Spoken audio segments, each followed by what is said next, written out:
The Medal of Honor gleamed under a film of dust, wedged between a cracked distributor cap and an oil-stained rag. Vinnie Caruso didn't look at it anymore. Hadn't in years, but some mornings the brass caught the light through the garage door and reminded him what valor used to mean. 65 years old, knees that sounded like gravel under boots, hands that trembled unless wrapped around chrome or leather. The Harley-Davidson Softail sprawled across the workbench like a patient mid-surgery, engine parts cataloged in his mind with the same precision he'd once used to field strip an M16 in monsoon darkness. The clubhouse smelled like motor oil and decades of cigarette smoke baked into concrete.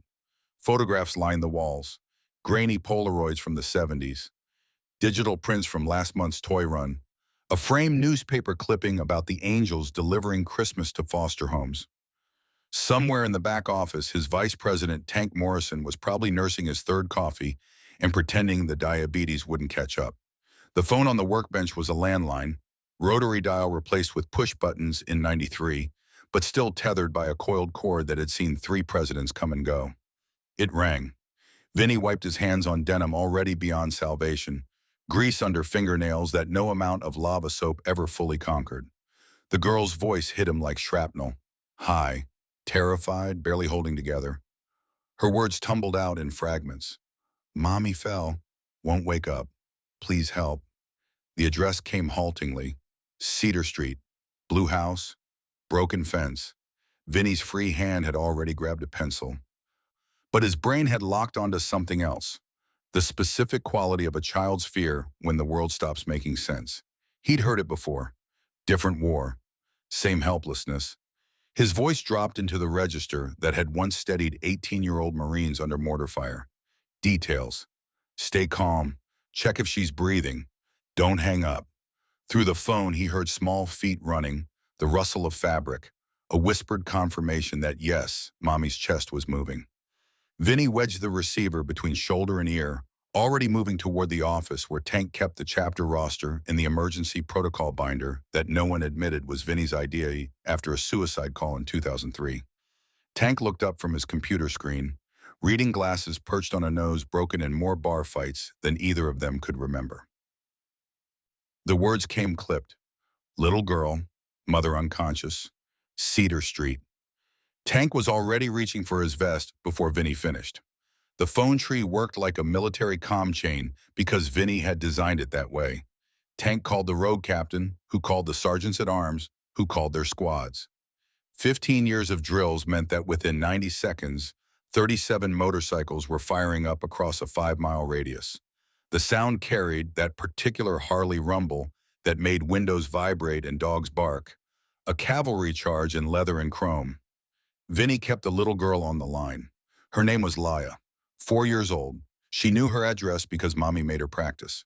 Smart kid, brave kid, the kind of detail that would have made him proud if she'd been his own, but that thought was a landmine he'd learned not to step on. The bikes rolled in from 3 directions, converging on the clubhouse parking lot with the precision of a formation flight.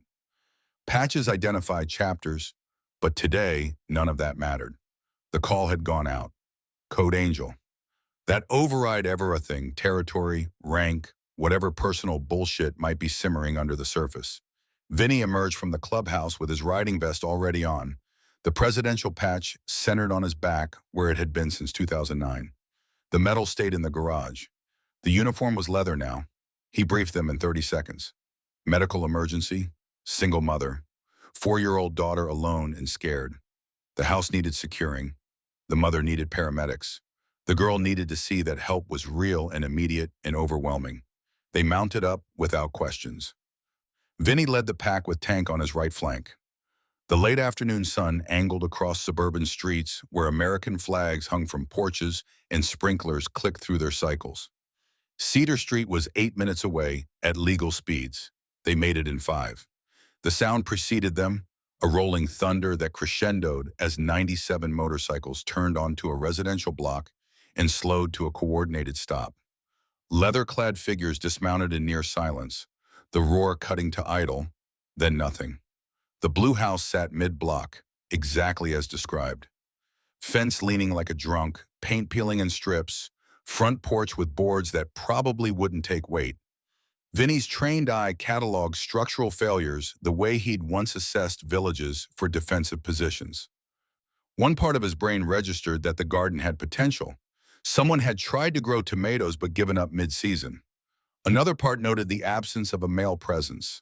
No tools on the porch, no second car in the driveway, no basketball hoop or half-finished projects that marked a man's attempt to keep a home standing. The front door opened before he could knock. Leia was smaller than her voice had suggested, dark hair and pigtails that had slipped crooked, clutching a stuffed gray cat with one ear missing. Her eyes were red but dry. She'd cried herself out already, or maybe she'd learned that crying didn't fix things. She looked up at him and the 100 men behind him, and for a moment Vinny saw the calculation happen. More scared of being alone or more scared of strangers? He knelt. The motion sent familiar pain through joints that had too many miles on them. His voice stayed level. "Your mama's inside?" She nodded toward the living room where Catherine lay on worn carpet, one arm flung out, envelopes scattered around her like evidence. Vinny moved past Leia with the careful deliberation of someone who'd learned that sudden movements scared civilians. Two medics from the club were already checking vitals, pulse strong, breathing regular, pupils responsive. Exhaustion, dehydration, maybe low blood sugar. Not life-threatening, but close enough to the edge that 5 more minutes could have tipped it wrong. Tank's voice rumbled from the doorway. "Ambulance 3 minutes out." Vinny's gaze swept the room, bills on the coffee table, all red-stamped with final notice warnings. Thermostat set to 78 because air conditioning cost money. A single coffee mug, lipstick stain on the rim, sitting on a side table next to a book from the library. Something about budgeting for single parents. The TV was older than Leia. The couch had a blanket draped over holes in the upholstery. He'd seen this exact scene before. Different house, different woman, same slow-motion collapse under the weight of trying to do everything alone. Outside, the bikers had already started working. Not because he'd given orders, but because they knew the protocol. 2 men were assessing the fence. 3 more had found the breaker box and were checking electrical. Someone had located a toolbox in the garage, mostly empty, a few screwdrivers and a hammer with a cracked handle, and was taking inventory of what they'd need to bring back. This was the part civilians never understood. The Hells Angels didn't just show up.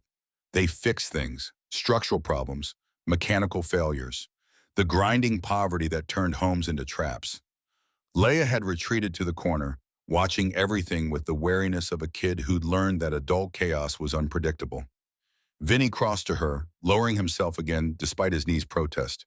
He kept his voice gentle. "Your mama's going to be okay. The doctors are coming to make sure." She studied his face with an intensity that felt like an X-ray. "Why are there so many of you?" "Because when someone needs help, we all come. That's the rule." Her small hand reached out, touched the patch on his vest, the winged death's head that had terrified suburbia for 50 years. "Are you bad guys?"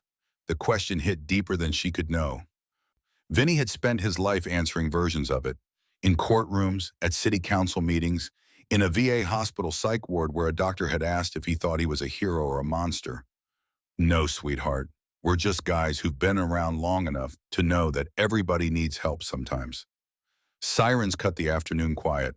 The ambulance arrived with 2 paramedics who took one look at the assembled bikers and paused just long enough for Tank to step forward, presenting credentials that identified him as a former Army medic. Professionalism overrode assumptions. They worked together to stabilize Catherine, go on, get an IV started, prepare for transport. Vinny stayed with Leia, narrating what was happening in terms a 4-year-old could process. "Mommy's just very tired. The nice people are going to take her somewhere she can rest. You'll be able to see her soon." One of the paramedics, young guy, name tag reading Martinez, pulled Vinny aside while his partner loaded the stretcher. "You're the ones who called it in?" "The kid did. We just answered the phone." Martinez's expression shifted to something like respect. Fast response. Probably saved her from something worse. He glanced at Catherine, then at the house. "This happened a lot? Single parents crashing?" "More than people think." Vinny's tone carried decades of experience. "They run on empty until the tank's dry, Then they're surprised when the engine quits. The ambulance doors closed with Catherine inside. Laia pressed against the window, one small hand flat against the glass. Vinny stood on the sidewalk, watching the vehicle pull away, red lights painting the neighborhood in urgent color. Behind him, the sounds of work had already begun. Hammers, drills, the metallic scrape of a shovel hitting packed earth. The Angels had shifted into operational mode. Tank appeared at his elbow. "We doing full intervention?" Vinny nodded toward the house. "Look at it." Full intervention meant structural repairs, bill assessment, food delivery, childcare coordination. It meant the club was committing resources, time, money, manpower, to a single family with no expectation of return. Some chapters did it once a year as publicity. Vinny's chapter did it whenever the phone rang. But something in his chest pulled tighter than usual. The way Laia had looked at him, the specific configuration of abandonment in that living room, the scattered bills that told a story of someone drowning in slow motion, it all resonated at a frequency he'd spent 30 years trying to ignore. Tank knew him too well. "You seeing ghosts, brother?" Vinny didn't answer directly. "Get me the utility bills. I want to know how deep the hole is." The club's treasurer, a 58-year-old accountant named Rick, who looked like a biker and filed taxes like a CPA, arrived with his laptop and started sorting through Catherine's paperwork. The rest of the brothers divided into work crews: fence team, electrical team, plumbing team. Vinny had learned decades ago that most people's crises weren't dramatic. They were cumulative. A leaky faucet that wasted water they couldn't afford, a broken fence that made the yard unsafe, a porch step that needed replacing before someone fell through. Each small failure compounded until the structure, house or human, just gave up. The sun dropped toward the horizon, painting a suburban houses in amber light. Across the street, an elderly woman appeared on her porch, arms crossed, watching the organized chaos with the expression of someone trying to decide if she should call the police or bring out lemonade. Vinny caught her eye, nodded once, respectful, non-threatening. She retreated inside but left her curtains open. Observation mode. Laia had been installed at the kitchen table with coloring books that materialized from someone's saddlebag. The Angels who had kids always carried emergency entertainment. She worked on a page depicting a princess and a dragon, her small tongue poking out in concentration. Every few minutes she'd look up, check that the men were still there, then return to her crayons. Vinny watched from the doorway, noting the pattern. Abandonment issues already taking root. Check for presence. Confirm safety. Repeat. Rick approached with his laptop, showing a spreadsheet that made Vinny's jaw tighten. Utilities 4 months behind. Mortgage 3 months late. Medical bills from an ER visit last year, unpaid. Credit cards maxed. The math was ugly. Catherine was approximately $11,000 underwater, with no life raft in sight. Tank whistled low. "That's a deep hole." Vinny studied the numbers. "We've handled worse." "Yeah, but those were veterans. This is a civilian." Vinny's tone went flat. "So?" Tank held up both hands. "Not saying we don't help, just saying the chapter fund isn't unlimited.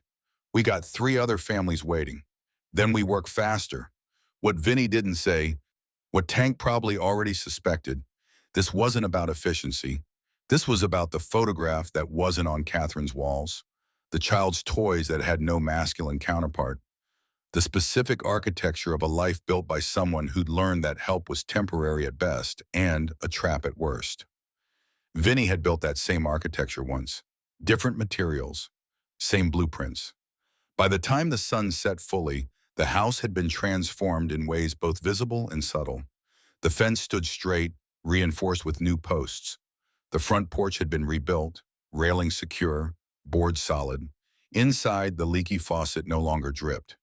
The electrical outlets that had sparked when pressed now functioned safely. The garden had been weeded, soil turned, markers placed where tomatoes could be replanted properly. Someone had cleaned the gutters. Someone else had replaced the air filter in the HVAC system. The work had that particular quality of men who knew their trades. Efficient, thorough, silent except for the occasional request for a tool or measurement. No one asked about payment. No one suggested gratitude was expected. This was the code, written nowhere but understood by everyone who wore the patch. Protect those who can't protect themselves. Full stop. Laya had fallen asleep at the table, head pillowed on her arms, crayons scattered like casualties. Vinny covered her with a blanket from the couch, the motion automatic and careful. Tank watched from the kitchen doorway, expression unreadable. He spoke quietly. You want to tell me what this is really about? Vinny straightened, feeling every one of his 65 years. It's about a 4-year-old who called for help and got it. Tank didn't buy it, but knew better than to push. Instead, he shifted to logistics. Hospital says the mother's stable, dehydration, exhaustion, low blood pressure. They're keeping her overnight for observation. Social services is asking about the kid. Vinny's protective instinct flared immediately. She's got family? Tank consulted his phone. Father's not in the picture. Grandparents are listed as emergency contacts, but he scrolled. Grandfather died 3 years ago. Grandmother's in Florida and hasn't been in contact for 2 years. Mother's parents are both deceased. He looked up. She's it. No safety net. Find a neighbor who can stay overnight. Someone the kid knows. Not social services, unless there's literally no other option. The problem with social services wasn't the intent. It was the machinery. Foster placement, even temporary, left marks. Vinny had seen it too many times. Kids who went into the system for a night and came out subtly broken, having learned that the adults responsible for them were interchangeable and unreliable. Leia didn't need that lesson. She needed to wake up in her own bed, surrounded by familiar walls, with her mother's return imminent and guaranteed. Tank made calls. The neighbor 2 houses down, a retired school teacher named Mrs. Peterson, agreed to spend the night. She arrived with a small overnight bag and the air of someone who'd handled childhood crises before. Leia woke when Mrs. Peterson touched her shoulder, confused for a moment before memory crashed back. The older woman's voice was steady. Your mama's at the hospital getting rest. You and I are going to have a sleepover right here at your house. How does that sound? Leia's eyes found Vinny. Is mommy coming back? Tomorrow, I promise. The weight of that promise settled on him like a rucksack full of ammunition. Promises to children were sacred. He'd learned that the hardest way possible. Breaking them left scars that never fully healed. He'd carry that promise now, make sure it was kept, even if it meant camping in the hospital parking lot to personally escort Catherine home. Mrs. Peterson ushered Leia toward the bedroom, murmuring reassurances. The house emptied of bikers in efficient waves, tools packed, trash hauled away, evidence of their presence reduced to the repairs themselves. By 9 o'clock, only Vinny and Tank remained, standing on the newly solid porch as motorcycles rumbled away into the night. Tank broke the silence. You coming back tomorrow? Vinny gazed at the house, windows dark except for the night light in Laya's room. Yeah. Alone or you want company? The question hung. Alone meant this was personal. Company meant it was club business. The distinction mattered. Bring Rick. We need to figure out the financial piece. Tank nodded, started toward his bike, then paused. Vin, you know this can't be about Emily. The name was a blade between ribs. Vinny's daughter, 45 years old now, a lifetime of silence between them. The last time he'd seen her, she'd been 23, screaming at him from a courtroom gallery while a judge revoked his parental rights. Addiction and PTSD had made him a stranger in his own home, then a ghost. Then a cautionary tale. Emily had changed her last name, moved across the country, built a life with no forwarding address. His voice came out rough. It's not. Tank held his gaze for a beat too long. Okay, just remember, you can't fix the past by fixing someone else's present. Vinny said nothing. Tank mounted his bike, the engine's roar cutting off further conversation. The taillights disappeared down Cedar Street, and Vinny was alone with the house and the weight of a promise, and the specific kind of silence that only came after you'd spent hours running from your own thoughts. He pulled out his phone, a smartphone that he mostly used like a flip phone, ignoring 90% of its features, and scrolled to a contact he hadn't called in 6 months. The phone rang 4 times before a man answered, voice thick with sleep or alcohol or both. The conversation was brief. Vinny identified himself, explained the situation, asked if favors were still owed. The man on the other end, a lawyer who'd once been a prospect in the club before law school pulled him a different direction, agreed to review Catherine's financial situation pro bono. Bankruptcy might be an option. Debt consolidation, maybe an error in the medical billing that could be disputed. Vinny hung up feeling marginally less like he was trying to bail out an ocean with a teaspoon. His bike sat at the curb, chrome-reflecting streetlight. He straddled it but didn't start the engine immediately. Instead, he looked at the house one more time, tracing the roofline, the window frames, the garden that could thrive with the right attention. Potential everywhere.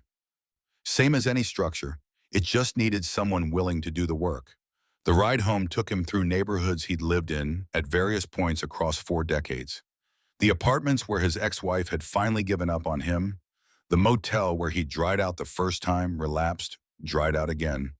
The studio above a motorcycle shop where he'd learned that sobriety was a verb, not a noun, something you did every day, not something you achieved and forgot. The clubhouse had been his real home for 15 years now, the brothers his family in ways that felt more solid than blood. But blood didn't stop pulling. That was the problem with ghosts. You couldn't exorcise them. You could only learn to live with their haunting. The clubhouse parking lot was empty except for Tank's bike and 2 others belonging to brothers who lived in the upstairs apartments. Vinny parked, killed the engine, sat in the quiet. Somewhere in the building, a radio played classic rock at low volume. A dog barked 3 blocks away. The night smelled like jasmine and distant rain. Inside, the clubhouse felt larger when empty. He moved through familiar spaces, the main room with its long bar and mismatched furniture, the chapel where they held church meetings, the back office that served as his operational command center. The Medal of Honor was still in the garage, still catching dust. He picked it up, felt its weight. The citation was framed on the wall, conspicuous gallantry and intrepidity at the risk of his life above and beyond the call of duty. Vietnam, 1971. He'd saved 6 men by calling in artillery on his own position, survived somehow, woke up in a field hospital with shrapnel in 3 organs and a commendation he'd never wanted. Heroes were supposed to feel good about their heroism. Vinny had felt numb, then guilty, then angry that he'd lived when better men had died. The medal was evidence of a version of himself he no longer recognized. The young Marine who'd believed in clear missions and righteous causes before the world taught him that morality was complicated and valor didn't prevent nightmares. He set the medal down, returned to the main room, poured 2 fingers of whiskey that he stared at for 5 minutes before dumping down the sink. 17 years sober. Counting days was for beginners. He counted in years now, but the impulse never fully disappeared. It just became manageable. His phone buzzed. Text from Tank. Mother's awake, asking about her daughter. Told the nurses kid is safe at home. They're releasing her tomorrow morning at 10. Vinny typed back, I'll pick her up. The response came immediately. Figured. Get some sleep, brother. Sleep was a negotiation. Vinny climbed the stairs to his apartment. 1 bedroom, efficiency kitchen, bathroom that had seen better decades. The walls were bare except for a photograph of the club from 2008 and a framed copy of the Serenity Prayer that he'd stolen from an AA meeting in 1993. The bed was military precise because some habits outlasted their context. He lay down fully clothed, boots off, staring at the ceiling. His mind ran the operational checklist. Hospital pickup at 10, financial review with Rick at noon, return to the house to check on Leia and ensure Mrs. Peterson hadn't hit any problems, assess what supplies were needed for continued repairs. The club had a warehouse full of donated materials, lumber, paint, tools, appliances rescued from foreclosures and estate sales. They'd need to pull from inventory, organize another work crew for the weekend. Fence was done, but the roof would need attention before winter. Gutters were patched but wouldn't last another season. The garage door didn't open properly. Beneath the practical details, something else churned. The look on Leia's face when she'd asked if her mother was coming back. The specific quality of trust in that question. Not whether Vinny knew, but whether he'd tell her the truth. Kids could smell lies. They'd develop radar for adult bullshit because their survival depended on it. Leia had looked at him and decided he was safe, which meant he now carried the responsibility of proving her right. That weight was familiar. He'd carried it in Vietnam for the men in his unit, carried it in the club for brothers who needed someone to believe they were worth saving, carried it inadequately, catastrophically, for his own daughter until the weight had crushed him and he'd walked away rather than admit he couldn't hold it anymore. The ceiling offered no answers. It never did. Vinny closed his eyes and waited for sleep, knowing it would come eventually, reluctant and brief. Morning arrived with Tank's fist pounding on his door at 7:30. Vinny was already awake, showered, dressed. They took separate bikes to a diner that served breakfast to bikers and cops with equal indifference. Over eggs and burnt coffee, Tank laid out the club's position. We got 47 brothers who responded yesterday. That's a lot of goodwill burned for one family. He wasn't arguing, just stating facts. Chapter Fund can cover maybe $6,000 of that debt. The rest has to come from somewhere else. Vinny had anticipated this. Personal fund, I've got 12,000 in savings. Tank set his fork down. That's your retirement. I'm 65 and still working. What retirement? You know what I mean? That's your safety net. Vinny met his eyes. So was that house for that kid? She just didn't know it was full of holes until her mother fell through. The logic was flawless and completely insane. Tank knew it. Vinny knew it. Neither acknowledged it because that would require addressing the deeper truth. This wasn't about money. It was about a man in his 60s trying to balance an accounting that could never be reconciled, trying to add enough good deeds to one side of the ledger that the other side's failures stopped mattering. Tank sighed, "You're the president. It's your call.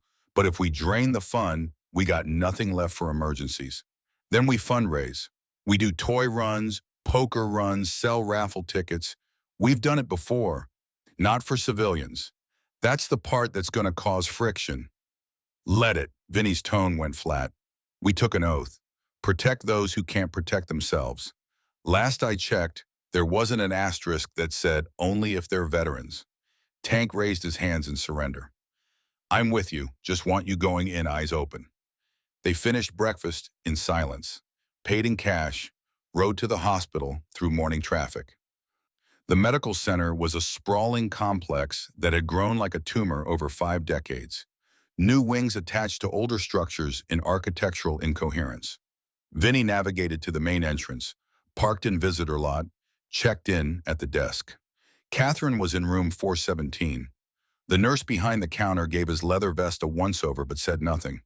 Hospitals had learned that bikers were statistically more likely to be donors than problems.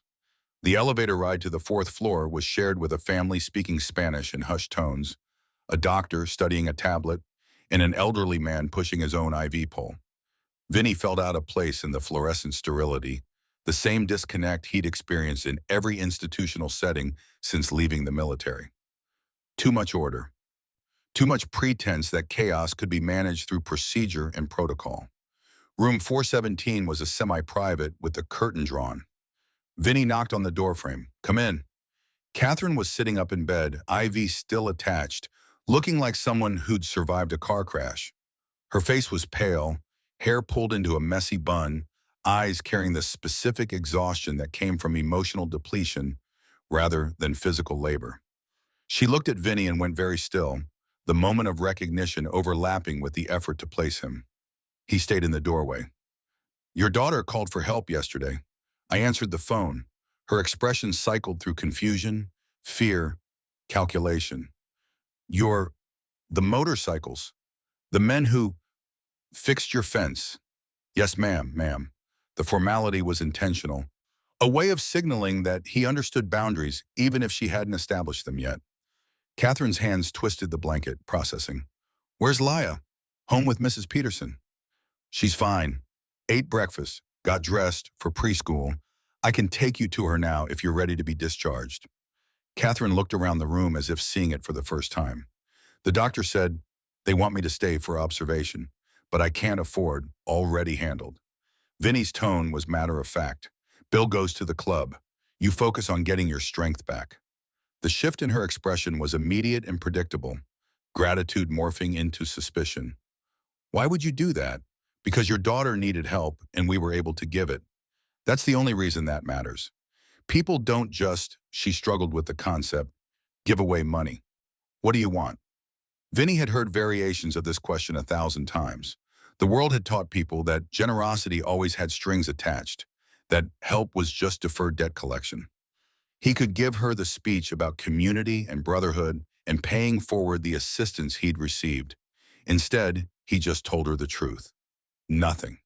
We want nothing from you except for you to get better and take care of your kid. That's the whole transaction. Catherine stared at him, looking for the trap. Vinny let her look. He knew what she saw. A man older than her father would have been, weathered and scarred, wearing a vest that announced affiliation with an organization most people associated with crime and violence. He also knew that eventually she'd see past the surface if she had any sense, because the surface was designed to filter out people who judged on appearance alone. The nurse entered with discharge paperwork, breaking the moment. Catherine signed forms with hands that still trembled slightly. Vinny waited in the hallway while she changed from hospital gown to the clothes someone had brought, yoga pants and a t-shirt that had seen too many wash cycles. When she emerged, she looked simultaneously better and worse, upright but fragile, functional but exhausted. They walked to the elevator in silence. Vinny matched his pace to hers, noting the way she held the railing, the careful deliberation in each step. Dehydration had done more damage than she probably realized. Her body was running on reserves that were already depleted. Outside, the morning sun was harsh after hospital fluorescence. Catherine blinked against it, disoriented. Vinny's truck was parked near the entrance, a Ford F-150 from 2006, maintained like a military vehicle, clean and functional. He opened the passenger door, offered a hand she didn't take, closed it once she was seated. The drive back to Cedar Street took 12 minutes. Catherine spent most of it staring out the window, one hand pressed to her temple as if holding a headache at bay. Vinny didn't attempt conversation. Some silences were better left alone. When they turned onto her street, Catherine made a small sound. Surprise or dismay, hard to tell. The house looked different in daylight with the repairs visible. Fence straight, porch solid, garden tidied. Motorcycle tracks in the driveway had been raked smooth. The front door had been painted. She spoke quietly. "You did all this yesterday? We don't half-ass things." "I can't," her voice cracked. "I can't pay you back. I can barely pay my bills." Vinny parked, killed the engine, turned to face her. "Nobody's asking you to pay anything back. That's not how this works." "How what works?" Catherine's fear was sharpening into anger. "Random strangers fixing my house? This doesn't make sense. People don't do this. We do." Vinny's tone stayed level. "You can accept it or fight it, but the work's done either way. The fence isn't going to unfix itself because you're uncomfortable with kindness." The word kindness hit her like an accusation. She looked away, jaw working. Before she could respond, the front door opened and Leah came running out, Mrs. Peterson following at a slower pace. The little girl launched herself at her mother with the force of someone who'd been holding fear inside for too long. Catherine caught her, buried her face in Leah's hair, and the tears came, silent, shoulders shaking. Vinny gave them space, moving toward Mrs. Peterson, who stood on the porch radiating grandmotherly concern. "She okay?" Mrs. Peterson nodded, slept through the night when she finally settled, asked about her mother every 30 minutes this morning. She studied Vinny with the frank assessment of someone who'd taught middle school for 35 years and developed X-ray vision for character. "You're the one who organized all this," just answered the phone. Mrs. Peterson's expression said she knew better but wouldn't argue. "Well, the neighborhood appreciates it. We've been worried about Catherine for months, but nobody knew how to help without making her feel like a charity case." Vinny finished the thought. "Yeah, that's the trick. You seem to have figured it out. Not yet. Give it time." Catherine and Leah were still tangled together on the driveway. Watching them, Vinny felt the familiar ache. Not grief, it's Keely, more like phantom pain from an amputated limb. His daughter had been exactly Leah's age the last time he'd held her without either of them being angry. The memory was sharp enough to cut. Emily in footy pajamas, smelling like baby shampoo, telling him about her day at preschool, while he tried to focus through the haze of whatever he'd taken to keep the nightmares quiet. He'd promised her once that he'd always be there. Then he'd broken that promise so thoroughly that she'd learned to stop believing in promises altogether. Mrs. Peterson departed after confirming Catherine was stable enough to be left alone. Leia gave Vinny a hug that hit mid-thigh, her small arms fierce with gratitude she couldn't articulate. Catherine watched the interaction with an expression Vinny couldn't parse. Still wary, but something else underneath. Confusion, maybe? Or the beginning of recalculation. He knelt to Leia's level. You did exactly the right thing yesterday, calling for help when your mama needed it. That was brave. Are you going to come back? The question was direct, four-year-old logic bypassing adult complications. Vinny glanced at Catherine, saw her tense. If your mama says it's okay, yeah, I'll come back. Leia turned to Catherine with pleading eyes. The pressure was obvious and unfair and impossible to resist. Catherine looked at Vinny, at her daughter, at the house with its fresh repairs, and something in her face shifted toward resignation. Okay. She directed it at Leia but meant it for Vinny. He can come back. It wasn't permission. It was surrender. Close enough. Vinny stood feeling his knees protest. He addressed Catherine directly. Club treasurer is going to call you later today. He'll walk through your bills, see what can be restructured. No obligation, just information. You don't have to decide anything now. Just listen to what he has to say. Then you make the call. Before she could argue, he headed to his truck. Tank was right. He was seeing ghosts, but maybe ghosts had their purposes. Maybe the point wasn't to stop seeing them. Maybe it was to do something different when they appeared. He drove back to the clubhouse, taking side streets, letting the neighborhood scroll past. Single-family homes, most of them maintained at various levels of success.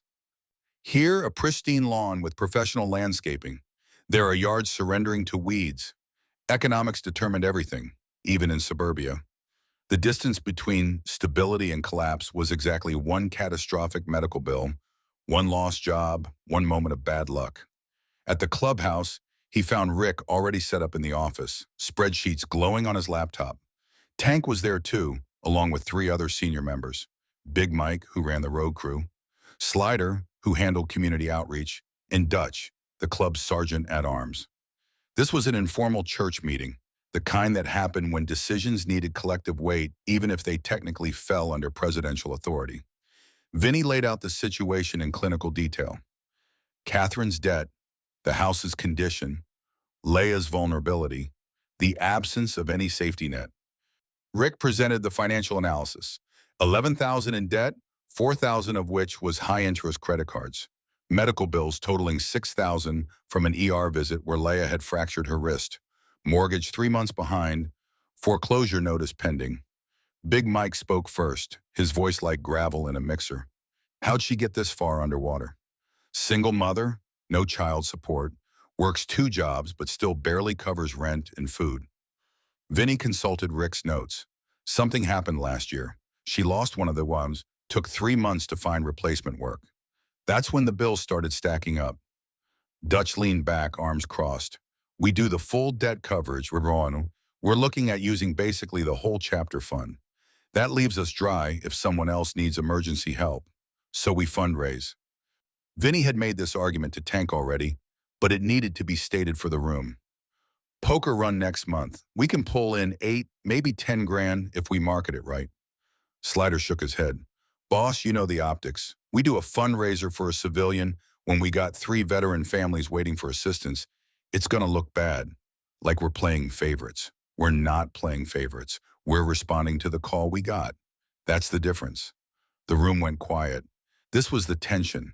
The club's reputation was built on supporting veterans, honoring the military community that most of them came from. Expanding that mission to civilians was noble in theory, but complicated in practice. Brothers who'd served expected priority. Donors expected their money to go to specific causes. Marketing materials emphasized the veteran angle because it opened wallets. Tank broke the silence. There's another option. We do partial coverage. Pay off the high-interest debt to stop the bleeding. Help her negotiate with the hospital on the medical bills. You know they'll take 60 cents on the dollar if we push. That brings the immediate crisis down to maybe 4 grand total. She can manage a payment plan on that with her current income. It was practical, sustainable, the smart play. Vinny hated it because it left Catherine vulnerable to the next crisis. the next catastrophic expense that would push her back underwater. But Tank was right. They couldn't drain their resources on one family no matter how much Vinny's ghosts were screaming. He looked around the room. Show of hands. Partial coverage, 4,000 from the chapter fund. We helped negotiate the rest down to manageable payments. 5 hands went up, unanimous. Good. Rick, you reach out today, get her the details. Make it clear she's not obligated to accept. But this is the offer. Already drafted the email. Rick's screen showed a template that somehow managed to be both professional and compassionate. Just need her contact info. I'll text it to you. The meeting dissolved into logistics. Big Mike wanted to schedule a follow-up work crew for the roof. Slider suggested organizing a community day to paint the exterior, turn it into a neighborhood project that would build goodwill beyond just the Angels' involvement. Dutch offered to run background on the landlord to see if there were any housing code violations they could leverage to buy Catherine time on the foreclosure. Vinny listened, added input where necessary, but his mind was elsewhere. 4,000 would help. It wouldn't solve. There was a difference, and the difference mattered to a 4-year-old who needed stability more than charity. After the others cleared out, Tank lingered. You know you're going to get pushback on this, right? Brothers are already talking. Let them talk. I'm serious, Vin. Some of them think you're compromised, that this is about Emily, not about doing right by a stranger. Vinny's temper flared before he controlled it. My personal shit doesn't compromise my judgment. Doesn't it? Tank's expression was careful but firm, because from where I'm standing, this looks like a man trying to save a daughter he can't have by saving someone else's daughter. And that's a problem, Vinny finished, or just uncomfortable truth? Both. Tank's honesty was one of the reasons Vinny had kept him as VP for 6 years. But uncomfortable truth doesn't make it wrong, just makes it complicated. Everything's complicated. Vinny stood, signaling the conversation was over. We do the work anyway. Yeah, we do. Tank headed for the door, paused. For what it's worth, I think you're doing the right thing. I just hope she sees it that way.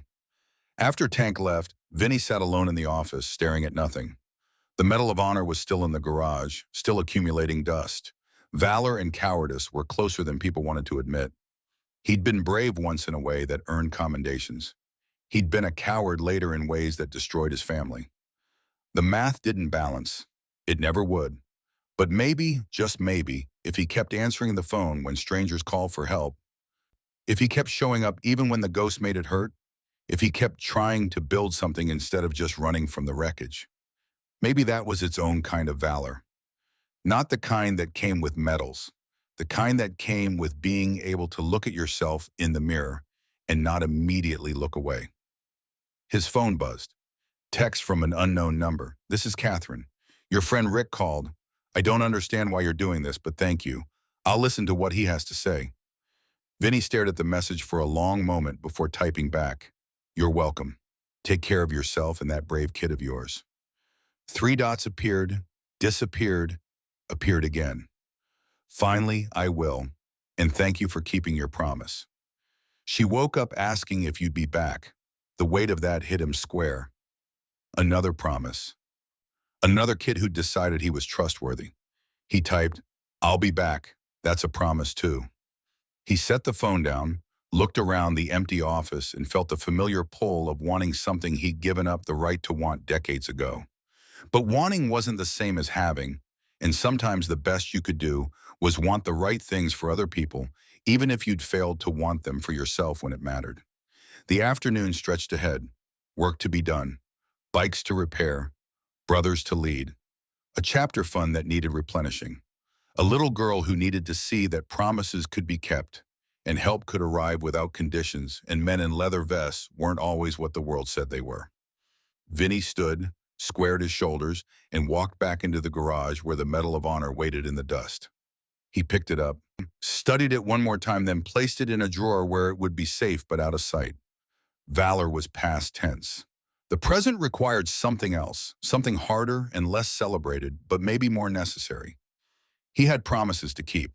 That would have to be enough. The call came 3 days later while Vinny was replacing brake pads on a Sportster that belonged to a prospect too broke to pay a mechanic. His phone vibrated against the workbench, Catherine's name on the screen. He wiped his hands and answered. Her voice was tight, controlled in the way people sounded when they were trying not to break. I need to ask you something and I need you to be honest. Shoot, yesterday someone left groceries on my porch, $200 worth. This morning there was an envelope with 500 cash under my doormat. She paused. Was that you? No. Vinny kept his tone neutral even though he knew exactly who'd done it. Brothers acting independently, which happens sometimes when the official help felt insufficient. You want me to find out who? I wanted to stop. Catherine's control was slipping. I can't. People can't just keep giving me things. I don't know how to. She made a sound that might have been a laugh or a sub. I don't know how to be this broken that everyone has to fix me. Vinny set down his wrench. You're not broken. You're dealing with a situation that got out of hand. There's a difference. It doesn't feel different. It feels like I'm drowning and everyone's watching. Because you are drowning. And yeah, people are watching, but they're not just standing there. They're throwing you ropes. You don't have to like it. You just have to grab one. Silence on the line. Vinny waited, giving her space to process. The garage smelled like motor oil and old concrete, familiar enough that he barely noticed anymore. Outside, traffic hummed past on the main road. Normal life continuing while individual worlds collapsed and rebuilt. Catherine spoke quietly. Rick came by yesterday, explained the debt consolidation option. It would work, probably, but I'd still be barely making it month to month. One unexpected expense and I'm right back here. So you need income, not just debt management. I have income. 2 jobs. I work 50 hours a week and it's still not enough. The system is, she stopped herself. Sorry, you don't need to hear this.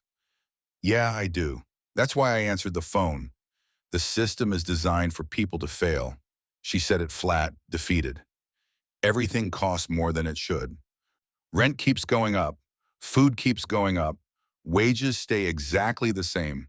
I'm educated. I have a degree. I work hard. And I can't keep my daughter fed without choosing between electricity and groceries. How is that supposed to work? Vinny had heard variations of this speech from 100 different people. The math didn't work for most families anymore. The distance between minimum wage and cost of living had stretched into a canyon that swallowed whole demographics.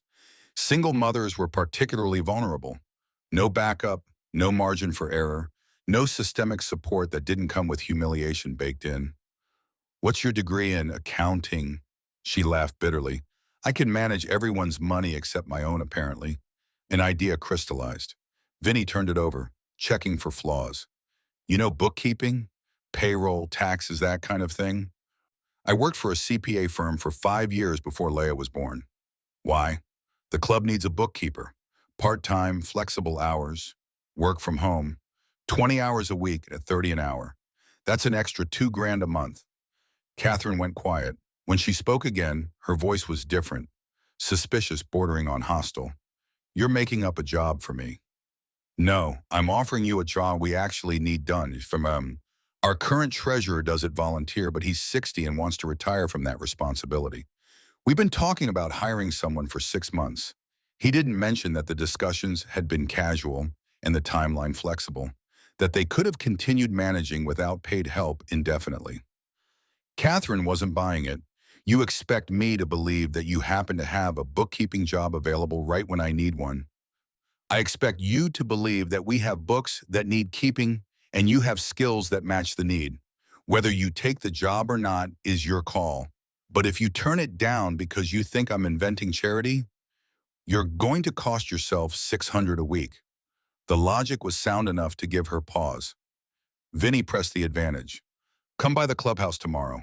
Rick will show you the books, explain what we need. You can decide if it's real work or a handout. Fair? Catherine breathed out slowly. What time? 10 in the morning. Address is on the card Rick gave you. After she hung up, Vinny called Rick. We're hiring a bookkeeper. 20 hours a week, 30 an hour. Rick's voice carried amusement. We are? We are now. Catherine Morgan. I'll send you her resume. Boss, we both know this is a solution that benefits everyone. She's qualified. We actually could use professional bookkeeping, and she gets stable income. Win all around. Rick was quiet for a moment. You cleared this with the chapter? I'm clearing it with you right now. You're the treasurer. It's your call whether you want help. Put that way, Rick couldn't argue without admitting he didn't actually want to give up control. All right, I'll meet with her, see if she's competent. But if this blows up, it's on you. Everything's on me. That's what the patch means. Vinny hung up and returned to the Sportster, hands moving through familiar motions. The prospect who owned it, kid named Danny, 26, 2 years trying to earn his full patch, had been hanging around the edges, watching. Now he approached carefully. Can I ask you something? Vinny grunted assent, focused on bleeding the brake line. Why do you do it? The helping thing. I've been watching, trying to understand, like we're Hell's Angels. We're supposed to be, I don't know, dangerous, intimidating. But you guys are out here fixing houses and hiring single mothers. It doesn't match the image. Vinny glanced up. What do you think the image is for? Danny blinked, confused. What do you mean? The leather, the patches, the motorcycles, all of it. What's the purpose? To look tough? To scare people? Wrong. Vinny turned back to the brake assembly. It's a filter, keeps out people who judge based on appearance instead of actions. If someone sees the vest and decides we're criminals, they're telling us they can't think past stereotypes. We don't need those people. He tightened the bolt with practiced precision. The ones who look past the surface, who wait to see what we actually do, those are the ones worth knowing. Danny absorbed this. So the image is like defensive? It's selective. Vinny straightened, wiping his hands.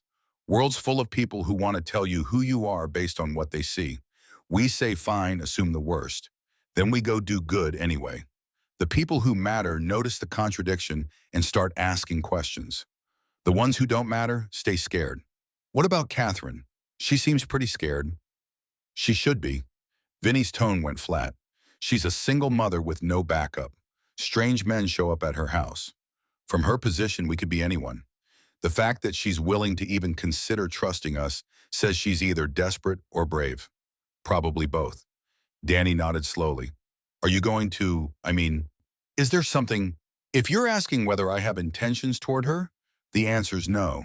She's a job applicant and someone the club's helping. That's the extent of it. But you're invested. Everyone can see that. Vinny handed Danny the wrench. Finish bleeding these brakes. Don't over-tighten the bleeder valve or you'll strip it. Danny took the tool, recognized the dismissal, and got to work.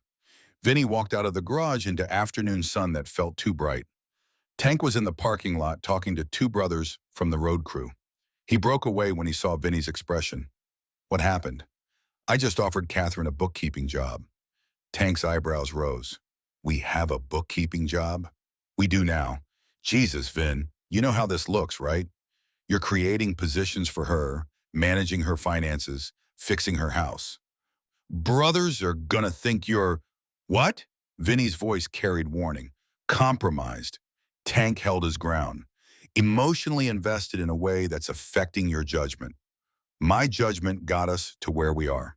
Strongest chapter in the state, best reputation for community service, 0 legal problems in 5 years.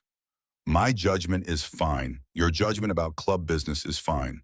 This isn't club business anymore. This is personal. It's all personal. Vinny's control was fraying. Every call we answer is personal. Every family we help is personal. That's the whole point. We're not some corporate charity checking boxes. We're men who've been broken, trying to keep other people from breaking the same way. Tank studied him. And when's the last time you were this personally invested? Vinny didn't answer because they both knew. Emily, his daughter. The one he'd failed so comprehensively that her name was still a wound. Tank's voice softened. Brother, I'm not trying to bust your balls. I'm trying to keep you from getting hurt. Catherine's not Emily. Helping her won't change what happened. I know that. Do you? Because from where I'm standing, it looks like you're trying to rewrite history by fixing someone else's present. Vinny turned away, stared at the street beyond the parking lot. Maybe I am. Is that so terrible? Not terrible, just impossible. Tank stepped closer. You can't save everyone, Vin. And you sure as hell can't save the ones you already lost. The words hit hard because they were true. Vinny breathed through it, forcing calm. I'm not trying to save everyone, just the ones who call for help. Even when helping them might break you? especially then. Vinny met Tank's eyes. Because if we don't answer those calls, what's the point? We're just guys in leather pretending we matter. Tank held his gaze for a long moment, then nodded. All right, just be careful. She's vulnerable. You're vulnerable. That combination tends to explode. Noted. After Tank left, Vinny stood alone in the parking lot watching traffic. The afternoon heat pressed down like a physical weight. Somewhere across town, Catherine was probably trying to figure out if the job offer was real or pity disguised as opportunity. Leia was maybe at preschool, drawing pictures of motorcycles and men in leather vests. The house on Cider Street sat waiting for the next repair, the next crisis, the next moment when good intentions collided with systemic failure. Vinny's phone showed a text from Rick. Got Catherine's info. I'll vet her properly. If she's not qualified, I'm not hiring her no matter what you say. Fair enough, Vinny typed back. Another message appeared, this time from an unknown number. It took a moment to realize it was Catherine using a different phone. The text read, I'm scared this is too good to be true, but I'm more scared of what happens if I don't try. I'll be there tomorrow, did at 10. Vinny stared at the message, thumb hovering over the keyboard. Finally, he typed, being scared means you're paying attention. See you tomorrow. That night, the clubhouse hosted a regular church meeting. All patched members required unless they had legitimate excuse. 37 brothers filled the chapel, sitting on mismatched chairs arranged in a rough circle. Vinny took his position at the head, Tank to his right, Dutch to his left. The room smelled like leather and old tobacco, walls covered in photographs spanning decades. First order of business was standard operational reports. Treasurer's update showed the chapter fund down to $4,000 after Catherine's debt assistance. Big Mike reported completion of a roof repair for a veteran family in the North End. Slider outlined plans for an upcoming toy run, routine business that kept the club functioning. Then Dutch raised the question everyone had been avoiding. We need to talk about the Cedar Street situation. Vinny kept his face neutral. What about it? Dutch wasn't hostile, just direct. We've committed significant resources to one family. I'm hearing concerns from brothers about precedent. If we do this level of intervention for every civilian who calls, we'll burn through our funds in a month. We're not doing it for every civilian. We're doing it for the one who called. That's the problem. A younger brother named Torres spoke up. What's the criteria? How do we decide who gets full intervention versus basic assistance? Vinny had been expecting this. The answer's simple. We help whoever calls to the extent we're able. Some situations need more than others. We assess and respond accordingly. But you're the one assessing, Torres pressed, which means it's your judgment determining who gets what level of help. What happens when another single mother calls and you decide she only needs basic assistance? How do we justify the difference? We don't justify it. We just do the work. Vinny's tone carried finality. I'm not going to create a rubric for human suffering. Every situation is different. We respond with what feels right. The room shifted uncomfortably. Several brothers exchanged glances. Finally, an older member named Cortez spoke. I rode with you in the 90s, Vin. Watched you build this chapter into something we're proud of. But this situation feels different. It feels personal in a way that's clouding things. Then clarify for me. What exactly am I doing wrong? You hired her, Cortez said it gently but firmly. Created a job so she'd have income. That's crossing a line from helping to managing her life. I offered her work the club actually needs done. If she's not qualified, Rick won't hire her. If she is, then we're solving two problems at once. How is that crossing a line? Because you're not doing it for any other struggling person. You're doing it specifically for her. Cortez leaned forward. Look, I get it. She's got a kid. She's in a bad spot. But we can't adopt every family that calls. We have to maintain some distance or we'll destroy ourselves trying to save everyone. The argument was sound, logical, completely reasonable. Vinny hated it anyway because logic didn't account for the look on Laya's face when she'd asked if he was coming back. Logic didn't account for Catherine's voice when she'd admitted the system was designed for people to fail. Logic was a luxury for people who hadn't spent 30 years watching good people drown while everyone debated the proper protocol for throwing life preservers. He spoke carefully. I hear your concerns. They're valid. But here's the reality. We took an oath. Protect those who can't protect themselves. That oath doesn't have qualifiers about whether the protection is convenient or whether it fits our budget. It just says protect. So that's what I'm doing. Tank cut in before the room could respond. He's right about the oath. But Cortez is right about sustainability. We need to find middle ground. Vinny turned to him. What's the middle ground between helping and not helping? The middle ground is we help Catherine get stable, then we step back. No ongoing intervention. No creating positions or managing her finances long term. We do the immediate rescue, teach her to swim, then we let her swim on her own. It was compromise. Vinny recognized it as the best offer he'd get. And if she drowns after we step back, then we reassess. But we can't be permanent lifeguards for everyone. Tank's voice carried both sympathy and steel. At some point, they have to keep themselves afloat. The vote was called, 28 in favor of Tank's proposal, 9 opposed, 0 abstentions. The chapter had spoken. Vinny accepted it even though every instinct screamed that stepping back meant abandoning someone who just learned to trust.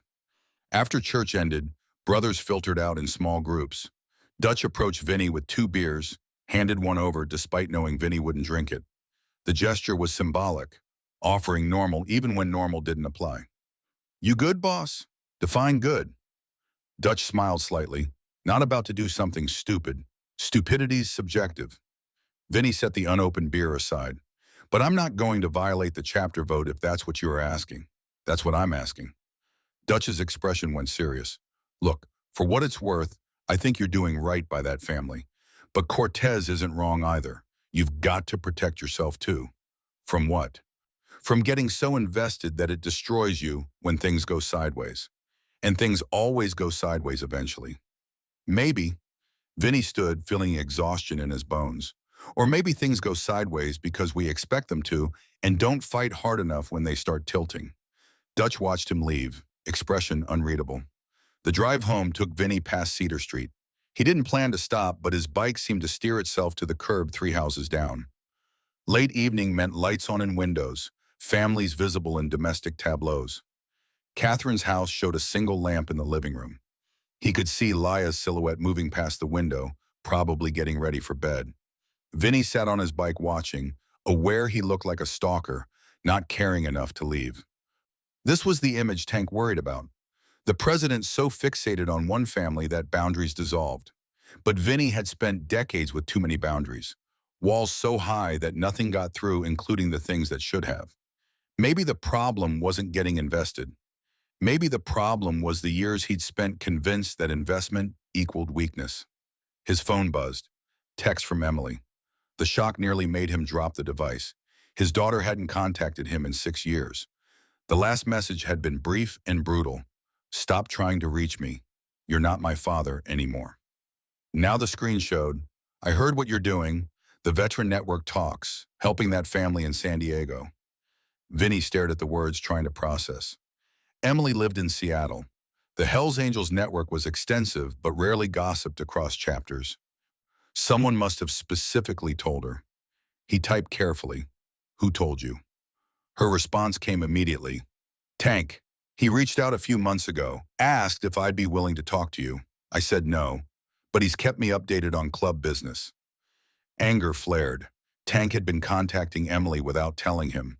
The betrayal stung, even though the intention was probably good. Vinny breathed through it, typed, why are you messaging me now? 3 dots appeared, disappeared, reappeared. Finally, because Tank said you are trying to save someone's daughter. And I wanted you to know that you can't fix what you broke by fixing someone else. It doesn't work that way. The words were surgical, precise strikes at exposed vulnerabilities. Vinny closed his eyes, leaned against his bike, fought the urge to throw the phone into traffic. He forced himself to type, I know that. Emily's response, do you? Because it sounds like you're doing exactly what you did with me, throwing yourself into being someone's hero until the pressure gets too much and you disappear. How long until you abandon her kid the same way you abandoned me? The accusation hit harder than any physical blow. Vinny's hands shook as he typed, I'm not abandoning anyone. I'm trying to do better than I did. Better? Emily's text came fast, angry. Better would have been staying sober when I was 4. Better would have been getting help instead of self-medicating. Better would have been choosing your daughter over your demons. You don't get to do better now by playing father to some stranger's kid. Vinny stared at the screen until the words blurred. Finally, he managed, "You're right, I can't fix the past. But I can answer the phone when someone calls for help. That's all I'm trying to do." The reply took longer this time. When it came, the tone had shifted. "Tank says you're 17 years sober, that you've helped dozens of families, that you built something good out of the wreckage." He paused, then added, "I'm glad you got clean. I'm glad you found purpose. But don't confuse doing good now with erasing what you did then. They're separate things." Vinny's chest felt like it was caving in. He typed, "I never thought they were the same. I just hoped that eventually, if I helped enough people, maybe it would balance out enough that I could breathe." Emily didn't respond for 5 minutes. When she did, her message was brief. "It doesn't balance. There's no equation. You just have to live with what you did and try to be different going forward. That's all anyone can do." Then nothing. The conversation ended as abruptly as it had started. Vinny sat in the darkness, phone in his hand, staring at his daughter's words. 17 years of sobriety, hundreds of families helped. A chapter built on service and community. None of it changed the fact that his own daughter had grown up learning that fathers were people who left. He looked at Catherine's house one more time. Leia's silhouette had disappeared from the window. The light clicked off, a family settling into whatever safety they could find. Vinny started his bike, the engine's roar cutting through suburban quiet, and rode away before someone called the police about the biker loitering in their neighborhood. At home, the small apartment above the clubhouse that smelled like old coffee and leather, Vinny sat on his bed, still fully dressed. The Medal of Honor was in its drawer, safely tucked away. On his nightstand sat a photograph from 1979, himself at 31, holding 2-year-old Emily, both of them laughing at something beyond the frame. He'd been sober then for maybe 4 months. The relapse had come 3 weeks after that photo was taken. Tank had been calling Emily, updating her, maintaining connection that Vinny had been forbidden from maintaining himself. The anger had faded into something closer to gratitude. Tank understood what Vinny couldn't admit, that Emily would always be the open wound, the failure that defined all other failures. Keeping her informed wasn't betrayal. It was kindness to both of them, letting Emily know her father had become someone different, letting Vinny know his daughter was still alive and functioning somewhere in the world. His phone showed another text, this time from Catherine. "I'm bringing Leia tomorrow. I hope that's okay. I don't have childcare, and I want her to see that work is real, that people can have real jobs even when things are hard." Vinny typed back, "Of course it's okay. The clubhouse is secure. She'll be safe." Catherine's response came with a photo attached. Leia in bed, clutching the stuffed cat, fast asleep. The caption read, "She asked if Uncle Vinny was going to be there tomorrow. I said yes. She smiled and went right to sleep. Whatever you are to her, it matters." Vinny stared at the photo until his vision blurred. 4 years old. Same age Emily had been when he'd made his last genuine promise to her before the addiction made all promises worthless. Same age when children still believed that adults were fundamentally reliable, that the world made sense, that tomorrow would come with all its promised safety intact. He set the phone down, lay back on his bed, and stared at the ceiling. Tank's warning echoed, "You can't save everyone." Emily's words cut deeper. "Don't confuse doing good now with erasing what you did then." They were both right. The problem was that being right didn't change the fundamental equation. A child had called for help. He'd answered. Now that child smiled when she knew he'd be near.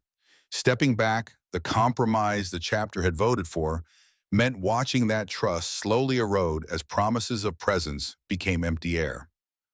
But staying meant risking everything Tank and Emily had warned about. Getting so invested that the inevitable failure would shatter whatever fragile stability he'd built. Because failure was inevitable. People always disappointed each other. Systems always broke down. The question was whether trying and failing was better than not trying at all. Vinny had spent 17 years trying to answer that question. Still didn't have a solution. All he had was the alarm set for 6 a.m., the knowledge that Catherine and Leia would arrive at 10, and the weight of promises that somehow felt both sacred and impossible. Sleep came eventually, shallow, fractured by dreams of a woman falling while a child screamed, of himself arriving too late with hands full of tools that couldn't fix what had already broken. He woke at 5:30, gave up on rest, and headed to the garage where the Medal of Honor waited in his drawer. Silent testimony that heroism was past tense, and what came after was just survival dressed in leather. Catherine arrived at 9:45, 15 minutes early, in the way people did when anxiety wouldn't let them wait. Leia held her hand, wearing a dress that had been carefully ironed, hair in neat braids that had probably taken 20 minutes. The little girl carried a backpack shaped like a ladybug, clutching it like armor. Vinny met them at the clubhouse entrance. The building looked different in morning light. Less intimidating, more like what it was, a converted warehouse with decent maintenance and a parking lot full of motorcycles. Catherine's eyes tracked across the bikes, the security cameras, the Hells Angels insignia painted on the brick. Her voice was steady but tight. This is really happening. Job interview. Same as anywhere else. Vinny gestured toward the door. Rick's inside. He'll walk you through what we need. Leia looked up at him with complete trust. Hi, Uncle Vinny. I brought my coloring books. Mommy says I have to be quiet while she works. You can color at my desk if you want. I've got a whole drawer of markers.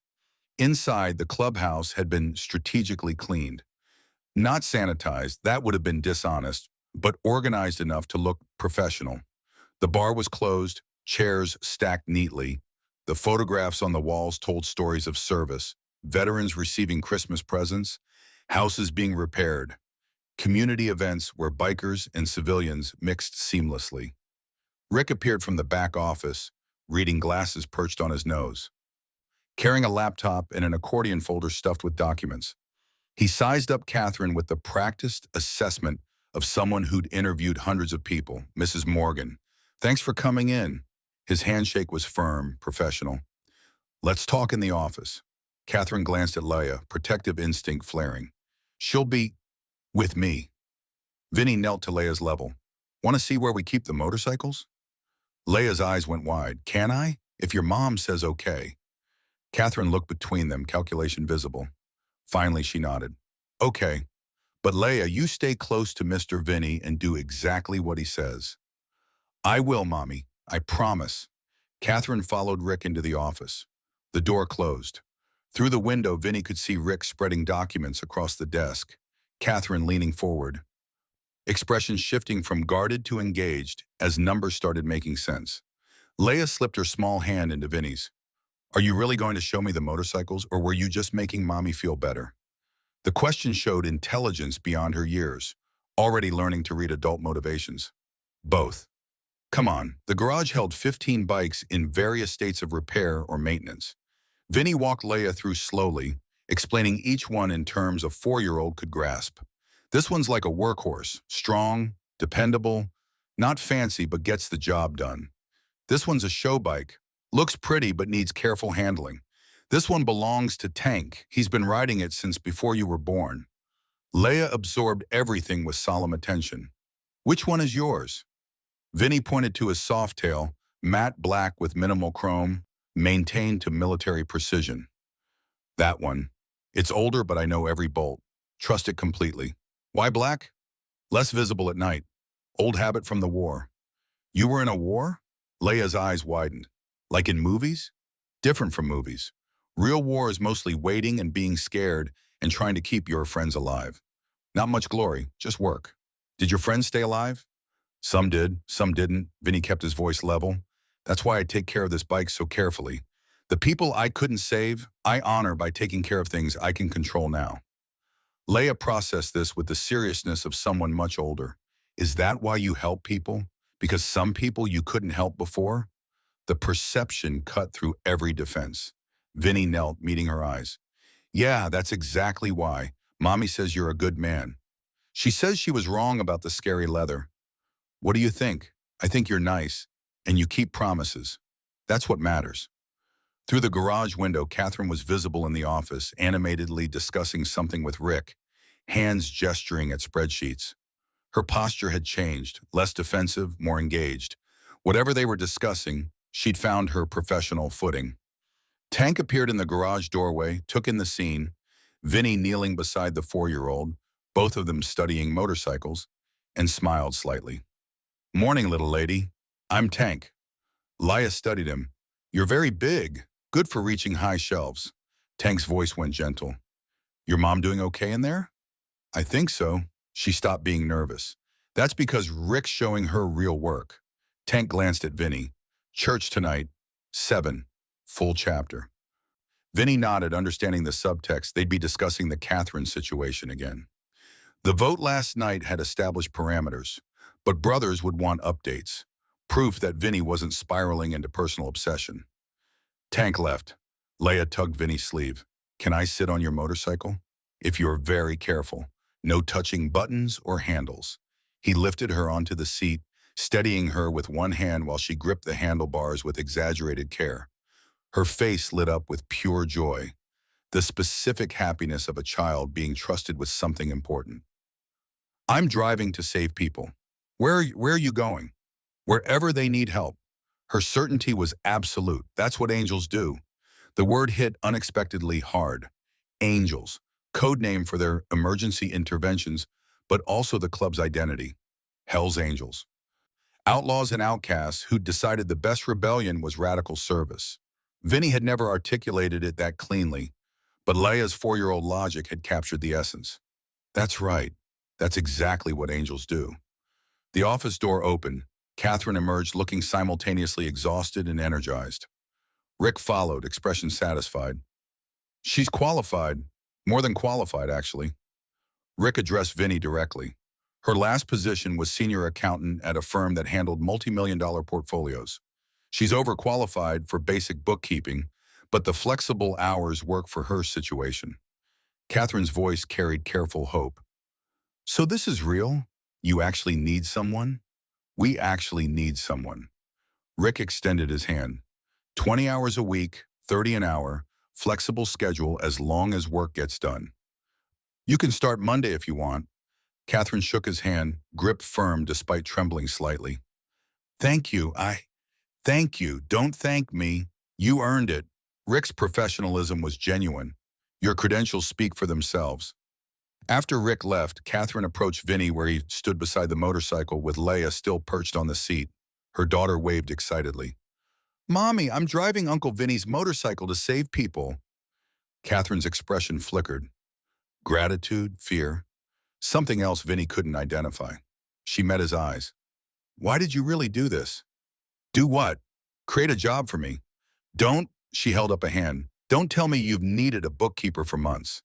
I looked at your records. Rick's been managing fine. You invented this position." Vinny lifted Leia down from the bike, set her feet on concrete. He spoke carefully. "Rick's 62. He wants to retire from that responsibility. We could have kept going without hiring, sure. We could also keep doing a lot of things the hard way because we're too stubborn to accept help." "Sound familiar?" Catherine's jaw tightened. "That's not the same, isn't it? You're qualified. We need the work done. You need stable income. Rick gets to step back without guilt. Everybody wins. Why are you looking for the trap?" "Because there's always a trap." Her voice dropped. "My father used to do this, offer help that came with strings. Do this and I'll pay your tuition. Move home and I'll help with Leia. Every offer was a leash. I'm not your father. No, you're a stranger who's decided to rescue me. That's not better. That's more confusing." Leia had wandered to a workbench, examining tools with careful curiosity. Catherine watched her daughter, expression raw. "She's already attached to you. Asks about Uncle Vinny every day. Draws pictures of motorcycles and big bearded men. She's 4. She doesn't understand that people leave. People do leave." Vinny kept his tone even. "I've left people. I've been left. That's how life works. But I'm not planning to disappear on her." "You say that now?" "Yeah, I say that now. That's all anyone can say." He paused. "You want guarantees? I can't give them. I can only tell you that showing up is a choice I make every day. So far, I've kept making it. Until you don't. Until I don't." Vinny acknowledged the possibility, But betting on people failing means you never let anyone close enough to help. That's its own kind of trap. Catherine looked at him for a long moment. Her defenses were visible. Walls built from years of disappointment and betrayal, reinforced every time trust backfired. But beneath the walls, something else. Exhaustion with the weight of suspicion, the desire to believe someone could be different. She exhaled slowly. The job starts Monday. If you want it, I want it. She said it like an admission of weakness. I need it. Those aren't the same thing, but they're both true. Fair enough. Catherine called Leia over. They headed toward the exit, mother and daughter hand in hand. At the door, Catherine paused. Vinny, her voice was quieter. Thank you. For the junk, for yesterday. For, she gestured vaguely, all of it. I don't know how to repay you. Do good work. Show up on time. That's the payment. After they left, the clubhouse felt emptier. Tank emerged from wherever he'd been lurking. She gonna take the job? Yeah. And you're sure this isn't about Emily? Vinny turned, anger flashing. Emily's in Seattle. She's 45 years old. She doesn't need me and made that clear. This is about a 4-year-old who does need help and a mother trying to keep her head above water. They're not the same person. Tank held up both hands. All right, just checking. Stop checking. Vinny headed toward his office. I know what I'm doing. Do you? Because from here, it looks like you're setting yourself up to get hurt. Good. Maybe I should hurt. Maybe that's the price. Tank followed him into the office, closed the door. Brother, listen to me. I've known you 20 years. I was there when you got sober. I watched you build this chapter into something that matters. You're my president and my friend. So I'm telling you straight, you're walking a line that's getting thinner. What line? Between helping and needing to help. Tank's voice was firm but not unkind. Helping is what we do. Needing to help is addiction with a prettier face. The accusation landed like a punch. Vinny sank into his chair, suddenly exhausted. So what am I supposed to do? Ignore calls for help because answering them makes me feel less broken? No, answer the calls, do the work. Just remember that you can't heal yourself by healing other people. It doesn't work that way. Then how does it work? Tank shrugged. Wish I knew. All I know is you've been sober 17 years and stable for most of them. This situation is making you unstable. That scares me. Vinny looked at his hands, scarred knuckles, grease under nails, the tremor that came from age and old injuries. These hands had held an M16, held a bottle, held tools that rebuilt houses and lives. They shook now because 65 years of living accumulated damage that couldn't be undone. I'll be careful. That's not what I'm asking. What are you asking? For you to be honest about what this is really about. Tank leaned forward. Is this about saving Catherine? Or about punishing yourself for not saving Emily? Vinny met his eyes. Both. It's always both. The admission hung between them. Tank nodded slowly, stood. All right, just church tonight. Be ready. Some brothers are going to push back hard. Let them. After Tank left, Vinny settled in with the question he'd been avoiding. Was this helping or needing to help? Was there even a difference that mattered? Catherine needed the job. Leia needed stability. Those needs were real, whether Vinny's motivations were pure or complicated. But Tank was right about the instability. Vinny could feel it. The way Catherine's presence disrupted his carefully maintained equilibrium. The way Leia's trust pressed against old wounds. The way Emily's text had torn open scars he'd thought were healed. None of this was sustainable. Eventually, something would break. His phone buzzed. Emily again. I shouldn't have said what I said last night. That was cruel. Vinny stared at the message, unsure how to respond. Finally, you said what you needed to say. I can handle it. 3 dots appeared, disappeared, reappeared. Can you? Because Tank says you're trying to save someone's daughter, and I know that's about me even if you don't. It's not about you. Vinny typed carefully. It's about a kid who needed help. Everything's about me. Emily's response came fast. Every family you help, every child you rescue, they're all proxies for the one you abandoned. You can't fix us by fixing them. I'm not trying to fix you. You're an adult. You fixed yourself. I'm trying to help a 4-year-old who shouldn't have to fix anything. The response took minutes. When it came, the tone had shifted. I've been thinking about what Tank said. About you being 17 years sober. That's longer than I knew you before you left. Maybe you're different now. I am different. Prove it. Emily's challenge was clear. Prove you're different by not abandoning that kid when things get hard, because they will get hard, and your pattern is to run. The accusation was fair. Vinny had run from everything: combat stress, fatherhood, responsibility. He'd run until running stopped working, and he'd collapsed into a treatment center that had saved his life through sheer stubbornness and grace he didn't deserve. I won't run. Emily's response was simple. Good, because if you do, you'll prove I was right to cut you out, and I'd rather be wrong. The conversation ended there. Vinny sat with his phone, Emily's words settling like sediment. The demand was clear: be different or prove you're still the same man who had chosen oblivion over presence. No middle ground, no partial credit. He'd accepted harder challenges, survived worse pressure, but those had been external. Enemy fire, hostile interrogations, the physical brutality of withdrawal. This was internal, the requirement to show up consistently, day after day, through boredom and difficulty, and the inevitable moments when helping felt less like purpose and more like obligation. The garage called. Work was easier than thinking. Vinny spent the afternoon rebuilding a carburetor, the mechanical precision soothing in its clarity. Parts fit together in specific ways. Follow the manual, apply the right torque, and systems function. If only humans were as straightforward. By evening, brothers had started arriving for church. The chapel filled with leather and denim, conversations mixing into familiar noise. Vinny took his position at the head. Tank called the meeting to order. First business was operational. Budget review, upcoming events, routine matters that kept the chapter running. Then Tank opened the floor for new business. Cortez spoke immediately. Cedar Street update. Vinny kept his tone neutral. Catherine Morgan starts as bookkeeper, Monday, 20 hours a week at 30 an hour. Rick vetted her credentials, confirmed she's qualified. Who's paying her salary? Torres asked. Chapter fund or your personal money? Chapter fund. It's a legitimate operational expense.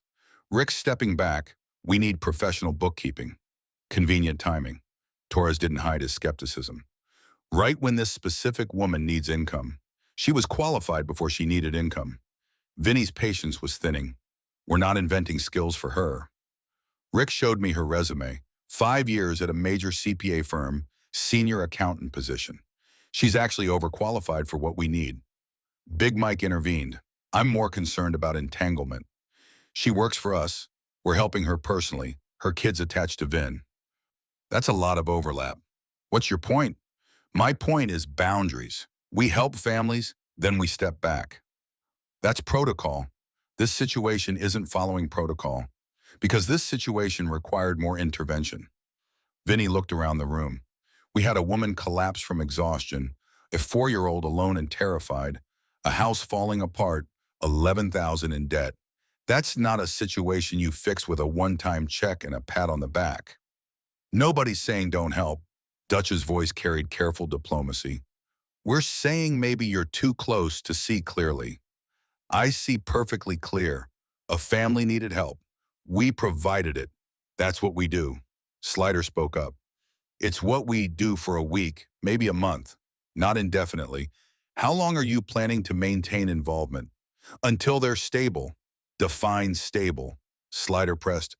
Because from where I sit, stable means she's got income, bills are manageable, house is repaired. By that definition, we're almost there. So when do we step back? The question was fair, and Vinny hated it. Stepping back meant reducing contact to professional minimum. Catherine did the bookkeeping, submitted hours, got paid. No personal visits, no checking on Laya, no continued repairs on the house. Clean boundaries that protected everyone. It also meant watching from distance while Catherine struggled with inevitable setbacks. It meant Leia learning that Uncle Vinny was just another adult who disappeared. We step back when I'm confident they won't collapse the moment we do. That's not an answer, Torres challenged. That's you deciding when you feel comfortable, which could be never. We need concrete timeline. Tank intervened. How about this? We revisit in 30 days. Catherine starts the job Monday, works through the month. End of May, we assess. If she's stable, making payments, handling responsibilities, we transition to arm's length relationship. Vinny maintains professional contact as her supervisor, but personal involvement ends. The compromise was reasonable. It gave Catherine time to establish routine while creating clear endpoint for the chapter's intensive support. Vinny recognized it as the best deal available. He nodded. Agreed. The vote was called. 29 in favor, 8 opposed. The timeline was set. After church, brothers filtered out. Several clapped Vinny's shoulder in solidarity or support. Others maintained careful distance, making their disagreement clear without words. Dutch lingered. You know they're right, yeah? Probably. Vinny started cleaning up chairs. So why are you fighting it? Because 30 days isn't enough time for someone to unlearn a lifetime of survival instinct. Catherine spent years believing help comes with strings. 1 month of stable employment won't convince her otherwise. Maybe not. But it's a start. Dutch helps stack chairs, and it protects you from yourself. From myself? From getting so invested that you destroy what you've built here. Dutch gestured at the clubhouse. This chapter trusts you, but that trust isn't unlimited. Push too hard on this family stuff, and brothers start wondering if your judgment's compromised. My judgment got us this far, and can get us further if you listen. Dutch's tone stayed respectful but firm. Tank's right, you can't heal yourself by healing others. At some point you have to accept that Emily made her choices, you made yours, and no amount of surrogate parenting changes that history, I know that. Do you? Because I've watched you with that kid. The way you look at her, that's not detachment. That's a man trying to rewrite his past. Maybe I am. Vinny stopped stacking chairs. Is that so wrong? Not wrong, just impossible. Dutch met his eyes. You want my advice? Go ahead. Do the 30 days. Do good work helping Catherine get stable. Then step back like you promised. Let her succeed on her own. That'll prove you're different from whoever taught her that help comes with strings. And Leia? We'll be fine. Kids are resilient. She'll remember the biker who helped when things were bad. That's a good memory to carry. Or she'll learn that men leave. That's the other memory. Dutch sighed. You can't control what she learns. You can only control what you do. And right now, what you do needs to be keeping your word to this chapter. After Dutch left, Vinny stood alone in the empty chapel. Photographs watched from the walls, decades of brothers, hundreds of families helped, countless moments of connection between the club and community. This was his legacy, not the Medal of Honor gathering dust, but these images of people choosing service over self-interest. But Tank was right. Dutch was right. Emily was right. He was too close, too invested. The line between helping and needing to help had blurred until he couldn't see it anymore. 30 days, 1 month to get Catherine stable, establish her independence, then step back to professional distance. It was doable, necessary. The only path forward that didn't end in either Catherine's dependence or his complete unraveling. Vinny locked up the clubhouse, rode home through streets empty of traffic. His apartment waited, sparse and familiar. The photograph of himself and Emily sat on the nightstand, both of them frozen in a moment before everything broke. He picked it up, studied his younger face. 31 years old, relatively intact, not yet aware how thoroughly he'd fail at the simplest task, being present. That version of himself had believed good intentions mattered. The current version knew that only actions counted, and even actions couldn't erase history. But maybe, just maybe, they could create different outcomes for someone else. His phone showed a text from Catherine sent an hour ago. Leia won't stop talking about the motorcycles. She's already planning what color hers will be when she's old enough to ride. Thank you for today. For all of it. Vinny stared at the message, thumb hovering over the keyboard. Finally, he typed, she's got good instincts. Black is always the right choice. See you Monday. The response came immediately. Monday. I'll be ready. The words felt weighted with more than acknowledgement. Catherine was stepping into stability with full awareness it could disappear, trusting despite every instinct, screaming caution. That took courage, Vinny recognized, because he'd spent decades avoiding it. He set the phone down, lay back on his bed, stared at the ceiling. 30 days. 4 weeks to prove he could help without consuming, support without controlling, care without needing. The math should have been simple. But nothing was simple when ghosts were watching, when a 4-year-old's trust pressed against old failures, when the distance between doing good and needing to do good collapsed into nothing. Sleep came eventually, fractured and thin. Vinny dreamed of roads that went nowhere, of motorcycles that wouldn't start, of a child calling his name while he stood frozen, unable to answer, paralyzed by the weight of promises he'd already broken in some future he couldn't prevent. He woke at dawn, unrested, and started preparing for Monday, when Catherine would arrive to begin work and the 30-day clock would start counting down toward the moment he'd have to prove everyone wrong about his ability to let go. The challenge was clear, the outcome uncertain. All he had was the decision to show up, day after day, until the calendar said stop. It would have to be enough.